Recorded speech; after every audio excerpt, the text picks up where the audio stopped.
a model for others.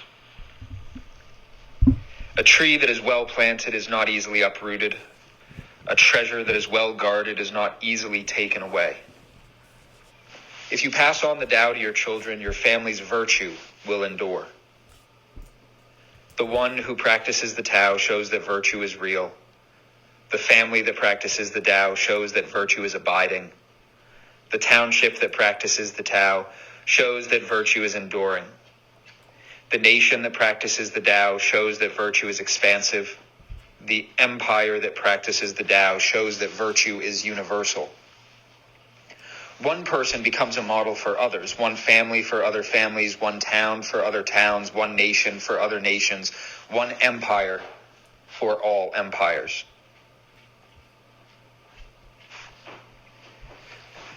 In chapter 54 of the Tao Te Ching, we are reminded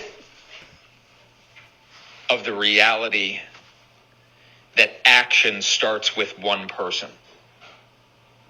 All actions are done by a person, never done by people. In no circumstance are a people acting. At no point is a group capable of acting. In all cases, an individual acts or individuals act. Meaning that in every circumstance, there is something that can be controlled. There is something that we have the ability to influence and make a decision about. And that is our own actions, what we choose to do, the action of the human being that we are the ruler of, which is ourself. That's not to say, of course, that the decisions are easy or without consequence or are entirely free, because we live in this imperfect reality. At all times, what we do is going to have effects downstream, and at all times, the decisions that are laid before us are influenced by what has come before. However, where many times this could be thought of as a limitation, something that's holding us back, it may be helpful to simply consider it as a reality. Meaning, it's not changeable. It's not worth fighting over, because to disagree or be unhappy or dissatisfied with the reality as it currently is to fight against gravity, to fight against the progression of time, to fight against the nature of things as they are. And we simply don't have the ability to overcome reality. We can seek to change the way that things will be in the future, but reality in the moment that it occurs simply is what it is. And I point this out because of the way that this chapter 54 frames up this entire argument of being a model for others. This puts it in two different ways. One, that we can look to others despite the fact that we are island universes, in the words of Aldous Huxley.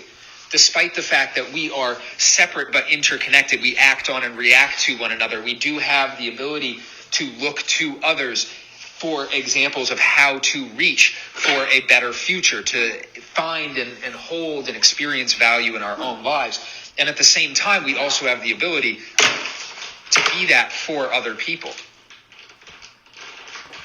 These are quick and easy words to say, of course, but as chapter 54 begins, a tree that is well planted is not easily uprooted.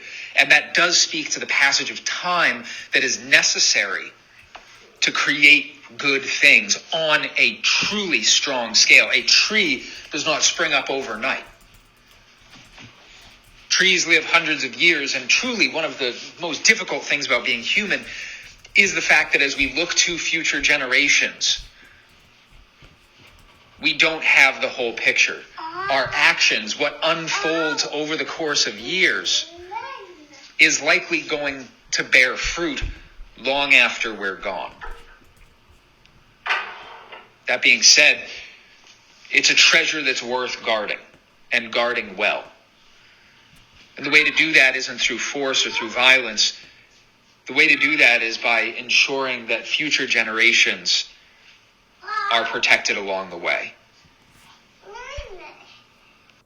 That they have the ability to practice virtue in a way that is best for the time that they live in.